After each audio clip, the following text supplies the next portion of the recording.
sejam muito bem-vindos aqui no nosso canal, o canal do Centro Espírita Santo Agostinho Sinal Verde. O meu nome é Regina e é sempre com muita alegria que estou aqui levando um pouquinho do conteúdo dessa nossa tão querida doutrina espírita. Hoje, meus amigos, não podia ser diferente, estamos celebrando a Páscoa, o domingo de Páscoa, não é? Nós sabemos que a celebração da Páscoa, né, cujas raízes repousam no judaísmo, porque a palavra Páscoa ela se origina da palavra hebraica Pessah, que significa passagem.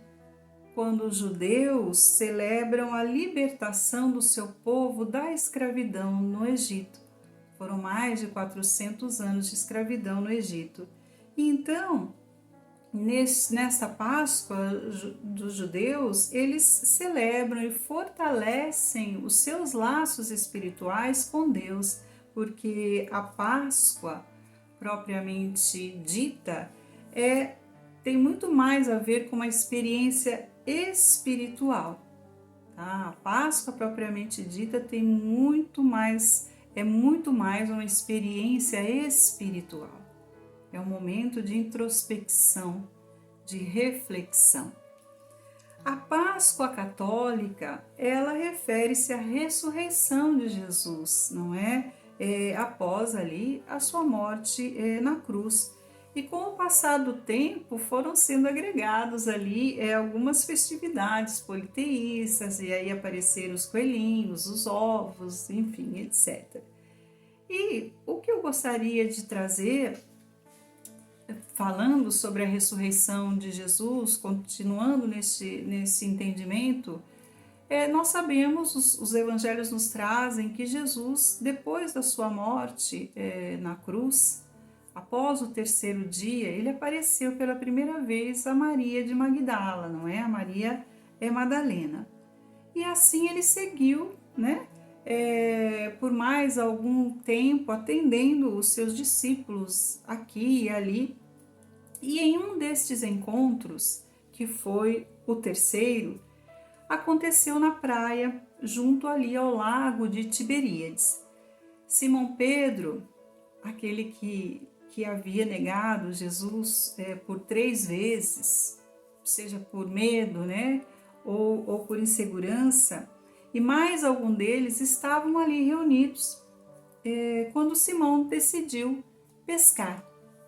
E os outros o acompanharam, né? Então eles passaram a noite no barco tentando apanhar um peixe, mas não conseguiram pescar nada. Amanheceu o dia e Jesus estava em pé na praia, mas eles não o reconheceram, né? Estavam a uma certa distância. E Jesus, que estava então às margens, pergunta aos pescadores, né?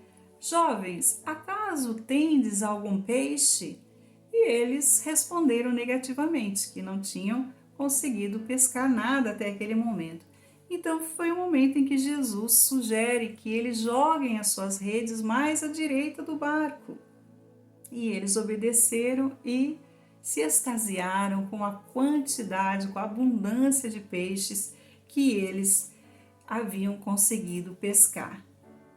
E aí nesse momento João vira e diz, é o mestre, né? Grita, é o mestre.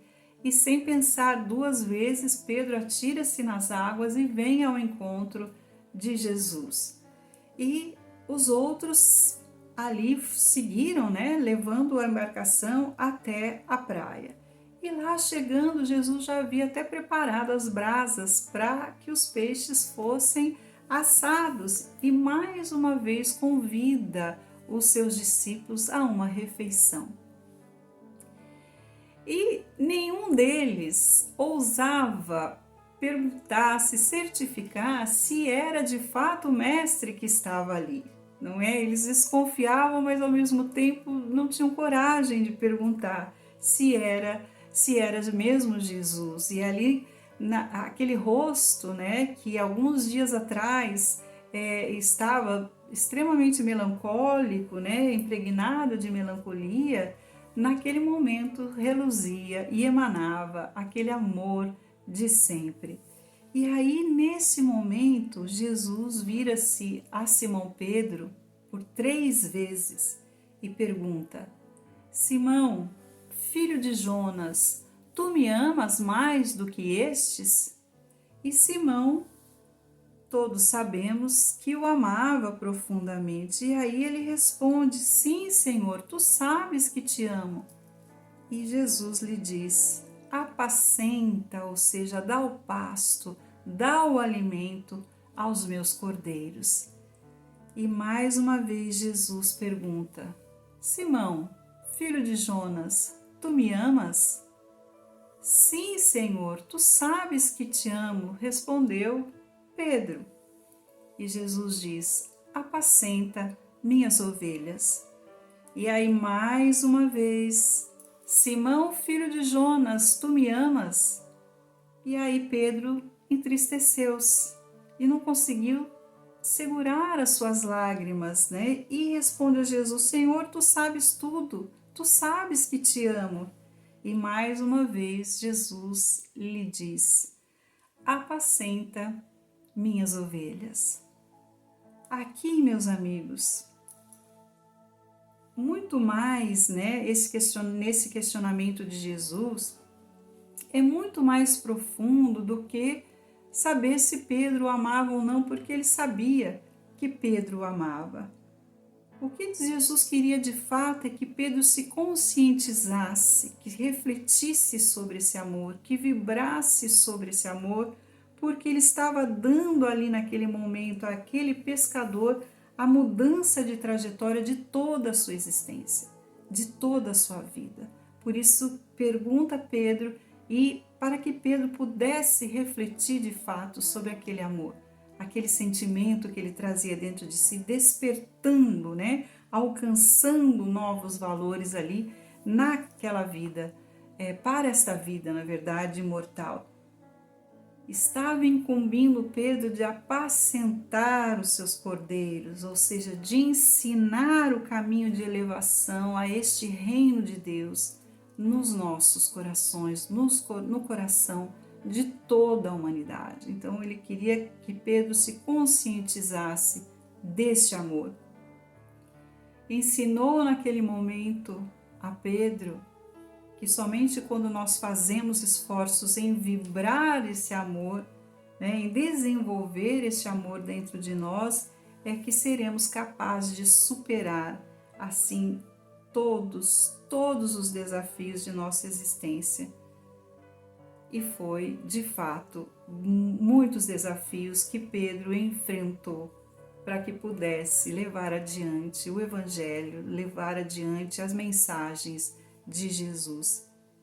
Então a Páscoa, meus amigos, nesse momento, né, que nós falamos de um episódio da ressurreição, após a ressurreição de Jesus, representando nessa ressurreição a vitória da vida sobre a morte do corpo físico, né, faz-nos refletir sobre a nossa imortalidade. De fato, mais uma vez, Jesus anunciando, né? A trajetória toda de Jesus foi nos mostrar este mundo, esse reino que não era deste mundo, esse reino de Jesus que não é deste mundo. Jesus inúmeras vezes tentou nos fazer refletir sobre a existência de algo além do que essa nossa vida aqui na Terra. Não é? Ele repetiu: tendes bom ânimo, eu venci o mundo. E assim ele deseja que todos nós celebremos a sua ressurreição, celebrando também essa nossa imortalidade, que possamos refletir sobre essa nossa existência, buscar essa reflexão, buscar trazer esses ensinamentos de Jesus para dentro de nós e assim, vibrando com ele, nós possamos seguir em frente nessa nossa jornada. Então, quando nós desejamos Feliz Páscoa a alguém, estamos desejando a esta pessoa uma feliz reflexão, que ela seja de fato feliz nessa reflexão, na compreensão desta passagem, né, esta ligação com o superior, para que ela possa ser conduzida, assim como a nós mesmos, né, a nossa própria libertação. É uma passagem para a nossa libertação, mas precisa dessa reflexão, não é? Porque todos os dias nós devemos tratar essa nossa existência, tratar o nosso novo dia com vistas à nossa imortalidade, representando, né, reconhecendo que o amor e a justiça regem todo o nosso ser, além das fronteiras dessa nossa morte física. E se nós realmente amamos, nós seremos capazes de qualquer transformação. Então, meus amigos, com essa mensagem eu gostaria de desejar uma feliz Páscoa a todos, uma feliz reflexão, que nós possamos escutar Jesus nos dizendo lá no nosso íntimo: Tu me amas? E que possamos refletir profundamente sobre esse amor e assim entregar a todos aqueles que conosco convivem essa mensagem de alegria e de esperança para todo o sempre. O meu abraço a todos vocês, sejam muito felizes. Até mais.